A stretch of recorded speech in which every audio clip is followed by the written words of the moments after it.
Cuando era un novato en el servicio de lucha contra incendios forestales y en operaciones de búsqueda y rescate del Servicio de Parques Nacionales, tuve un mentor llamado Oscar. Oscar, un ex marín que había sido desplegado 3 veces, era un mentor duro y respetado.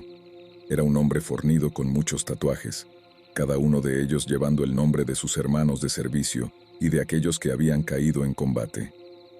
Tengo muchos recuerdos de él despertándome y haciéndome correr por un sendero de 7 kilómetros con la manguera de bombero sobre mi hombro. En muchos sentidos, Oscar fue como un padre para mí y mi equipo. Un día, cuando ya me sentía más cómodo en el servicio, reuní el valor necesario para preguntarle sobre un tatuaje en su antebrazo que decía «ausencia de luz». Le pregunté mientras realizaba mis ejercicios de rutina. Él, un poco afectado, me contó que durante su infancia había tenido encuentros con cosas extrañas pero fascinantes que nunca olvidaría. Un tanto perturbado, me dijo que ya había terminado por el día y me envió a casa. Después de unos meses más de entrenamiento militar y físico, estaba listo para mi primer incendio forestal. En el camino hacia la base, Oscar me miró y dijo que lo que podríamos ver allí afuera no podíamos hablar de ello en nuestro mundo. Nosotros, como humanos, a menudo buscamos vida en la ausencia de espacio y en otros planetas, cuando deberíamos estar mirando en nuestros propios patios traseros. Pronto llegamos a un campamento, una especie de estación improvisada con otras tripulaciones. Éramos 10 en total, incluyéndome a mí y a Oscar. Cenamos juntos esa noche, seguida de escasas 3 horas de sueño antes de que Oscar me despertara y el equipo se preparara. Tomamos un poco de café rápidamente y salimos a combatir el incendio. Parte del trabajo también consistía en estar alerta y buscar personas que pudieran haber quedado atrapadas. Y aquí es donde lo extraño sucedió. Recuerdo rociar una gruesa línea de agua ferozmente en el fuego, que parecía absorberla infinitamente. Era mi primera experiencia luchando contra un incendio así, y realmente me mostró lo intimidante que era. Se sentía casi inútil o fútil, pero seguí adelante. En un momento juraría que vi a alguien salir del fuego, agitándome y llorando pidiendo ayuda. Podía ver y escuchar claramente a la persona, pero ninguno de los demás reaccionó. Me acerqué a Oscar y le dije que necesitábamos salvar a esa persona, pero él puso su mano en mi hombro y dijo que no era una persona. Confundido, me di la vuelta y miré a la figura. Ya no gritaba ni agitaba las manos. En su lugar, estaba de pie, su figura cambiando y transformándose en las llamas, aunque ya no intentaban actuar como si estuvieran sufriendo. Nunca había estado tan confundido. Más tarde, Oscar me dijo que a veces veríamos cosas en el fuego que intentarían atraernos, pero si lo hacíamos, nunca saldríamos. Al unirme a este servicio, no tenía idea de en qué me estaba metiendo realmente.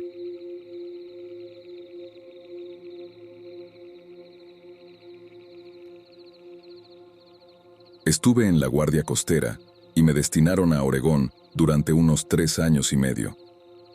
Durante ese tiempo, vi cosas bastante impactantes. Un barco que se hundió justo frente a mis ojos. Un hombre que dejó de respirar y un niño que perdió la vida cuando su madre esquizofrénica lo arrojó desde un puente, por mencionar solo algunas situaciones. La mayoría de estas cosas, desafortunadamente, son bastante comunes en la vida diaria como guardacostas, pero siempre hubo algo en el mar que me resultaba misterioso. En noviembre de 2014, recibimos un llamado de nuestra estación hermana informándonos que un barco se estaba hundiendo. Ya habían contactado al sector, donde se gestionaban todas las llamadas de búsqueda y rescate. Nos ordenaron lanzar uno de nuestros barcos de búsqueda y rescate, ya que ya tenían un helicóptero y una balsa. Nos apresuramos a cargar todo y nos encontramos frente a un rompiente, con olas que fácilmente alcanzaban los 12 pies de altura, con espuma blanca constante. A pesar de las condiciones difíciles, nuestra embarcación resistió y avanzamos. Ya podíamos escuchar al barco pesquero Artemis en el Canal 16, el canal internacional de llamadas y socorro. Si alguna vez necesitas contactar a la Guardia Costera, ese es el canal. Estaban suplicando que alguien viniera a ayudar. Obtuvimos su información, el tamaño de su embarcación, la carga que llevaban, cuántas personas a bordo y, por supuesto, la tasa a la que el agua estaba ingresando al casco. Lamentablemente, a medida que nos acercábamos, toda comunicación se volvió silenciosa. El helicóptero nos llamó por nuestro canal encriptado y dijo que no se veía ningún barco pesquero en la ubicación reportada. Habían desaparecido sin dejar rastro. Nos pidieron que buscáramos la zona en busca de restos para asegurarnos de que no fuera una llamada falsa, y así lo hicimos. Encontramos unas latas de aceite y algunas piezas que leían Artemis. Era evidente que el barco había encontrado un final bajo agua, pero ¿dónde estaban los hombres a bordo? Buscamos durante 36 horas o más en busca de cualquier señal de la tripulación, pero al final no encontramos a nadie, ni vivo ni muerto. Con corazones pesados, suspendimos todos nuestros esfuerzos y volvimos a la rutina, preparándonos para la próxima temporada navideña. Fue aproximadamente una semana después de la búsqueda cuando las cosas comenzaron a ponerse bastante extrañas. Mi mejor amigo, Kevin, que también resultaba ser mi jefe, y yo estábamos sentados en la sala de comunicaciones simplemente charlando a las 20 horas, creo, o 8 p.m., para aquellos que no están en el ámbito militar. No esperábamos que hubiera tráfico en la radio esa noche.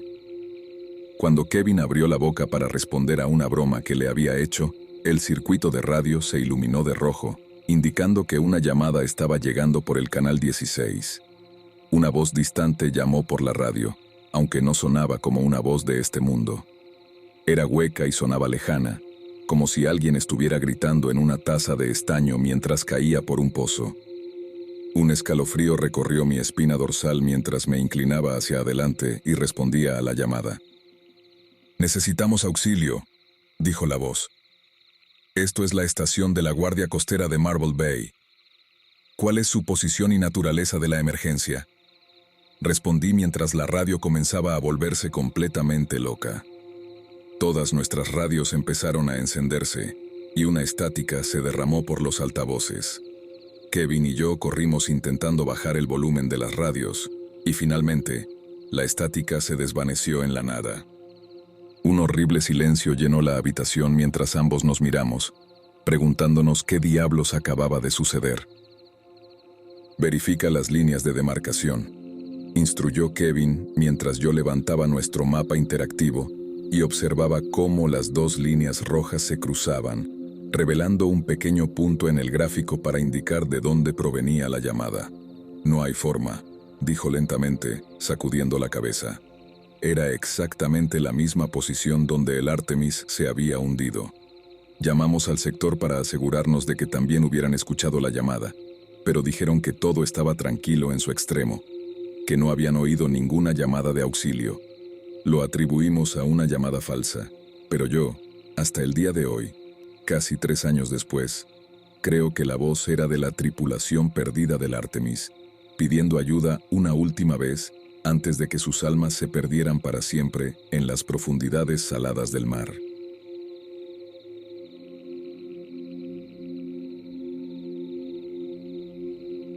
Esta es la historia de mi papá.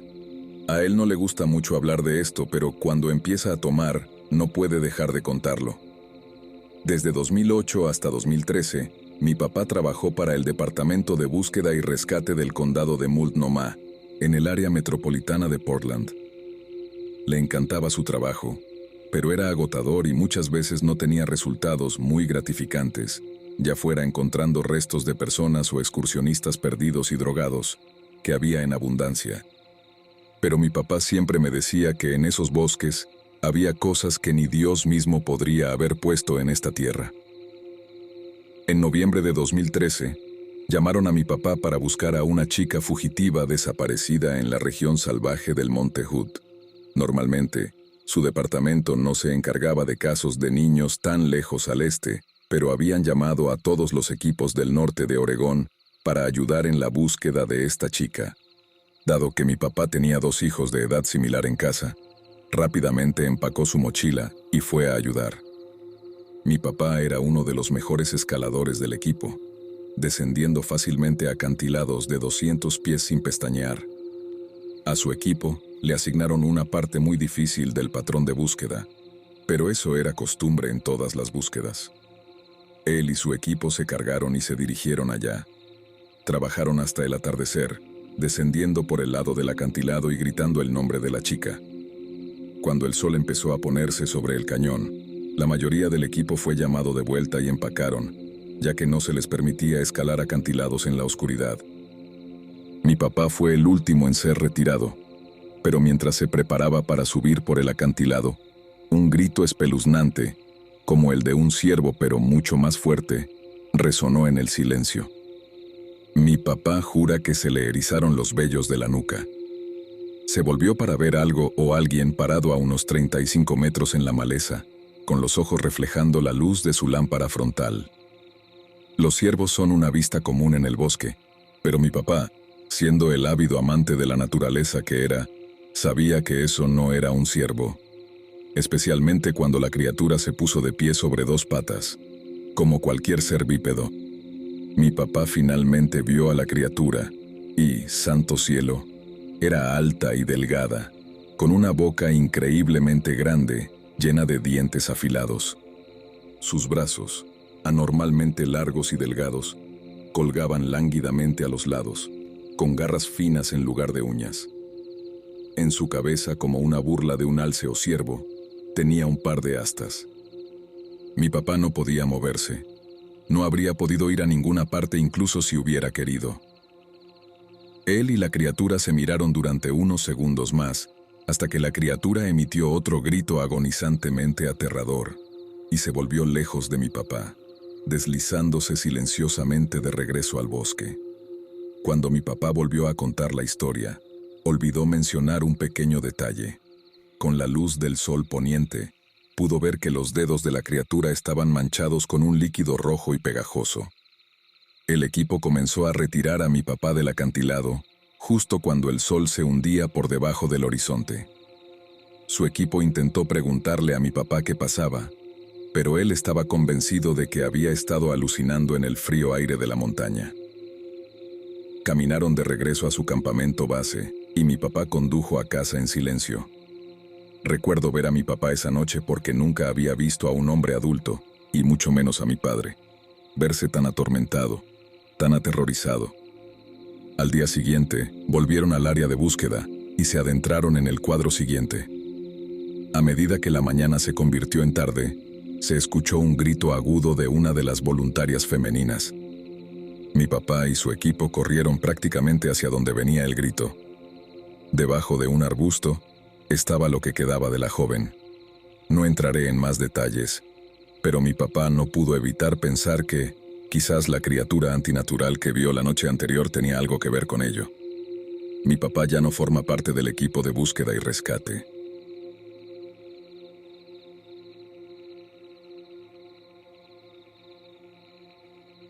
Tenía 9 años cuando tuve la experiencia más traumática de mi vida. Vivía con mi padre en West Virginia, en un pequeño pueblo junto a un bosque muy tranquilo y un pequeño estanque. Mi padre trabajaba la mayor parte del tiempo, pero afortunadamente, cerca vivían 2 familias. La familia al norte tenía un hijo de mi edad llamado Lorenzo, y los vecinos al este tenían gemelos llamados Miguel y Mateo.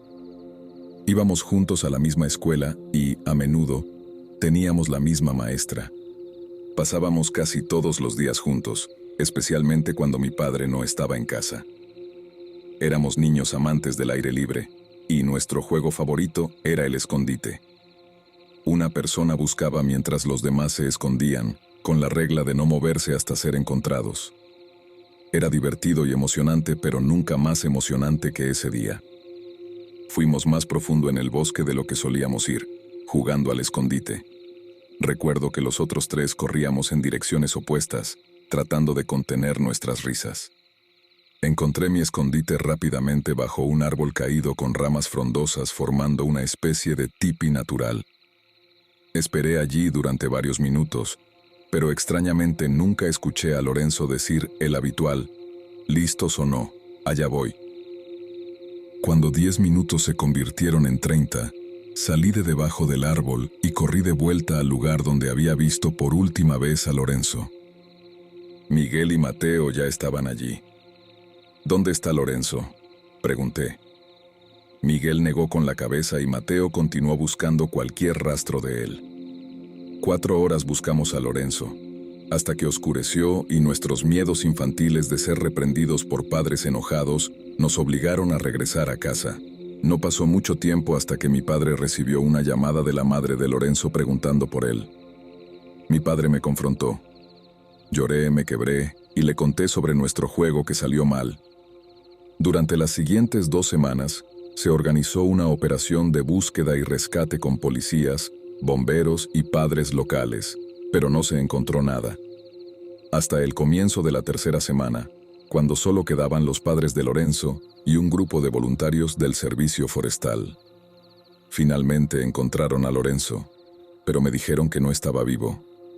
Mi padre me prohibió poner un pie en ese bosque y aseguró que cualquier momento al aire libre sería bajo su atenta mirada. No fue hasta que visité a mi padre en Acción de Gracias en 2017 que finalmente conocí la verdad, al menos parte de ella. Tenía 32 años, y mi padre me dijo con una expresión más escalofriante de lo que lo había visto nunca. Lorenzo, estaba en los árboles. ¿Qué significa eso?, pregunté. ¿Se quedó atrapado en un árbol? Estaba confundido y listo para escuchar la verdad. No, hijo. Lorenzo estaba en los árboles, partes y salpicaduras de él por todas partes. El único lugar donde no estaba era en el suelo. Quedé atónito, sin aliento. ¿Cómo sucede eso? ¿Quién le hizo eso?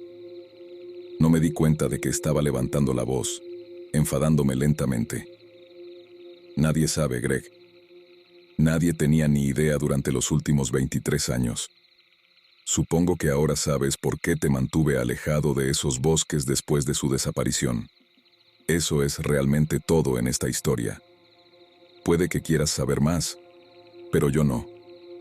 Prefiero no saber qué hizo que mi amigo de la infancia prácticamente se esparciera por todo el bosque. Solo ten cuidado, porque incluso en estos días modernos hay misterios peligrosos que pueden arrebatarte a tus seres queridos en un abrir y cerrar de ojos.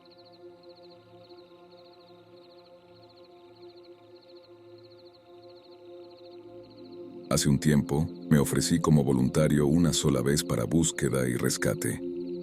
Como introvertido, no me gustaba salir al exterior, y mucho menos amontonarme con otros gritando el nombre de una persona desaparecida. Sin embargo, cuando esa persona resultó ser un amigo de la infancia, puedes creer que intensifiqué mis esfuerzos y ayudé en la causa. Su nombre era Diego, y se había perdido en el bosque nacional cercano. Éramos 4 en nuestro grupo, separados por unos 5 metros cada uno, mientras nos dispersábamos buscando cada rincón de esos bosques. Incluso yo, tan callado, gritaba desesperadamente por Diego. Alrededor de 15 minutos después de la caída de la noche, algo extraño ocurrió, algo aterrador. De repente, todo estaba oscuro y luego, en un instante, luces deslumbrantemente brillantes llenaron el cielo sobre nosotros, como si alguien, sin que lo supiéramos, hubiera instalado miles de luciérnagas sobre los árboles. Se encendieron sin hacer ruido y nos sorprendieron tanto que los 4 caímos de espaldas, cubriéndonos la cara. Durante el siguiente minuto, las luces estuvieron allí, pero después de eso, se apagaron de repente tras un masivo y casi ensordecedor silbido. Todo volvió a la normalidad. Cuando nos levantamos, estábamos atónitos por un momento, pero aún así, volvimos a buscar a Diego. Lo encontramos no mucho después. Tanto él como cada miembro del equipo de búsqueda, incluyéndome a mí, informaron haber visto esas luces, y ninguno de nosotros tiene una explicación para ello.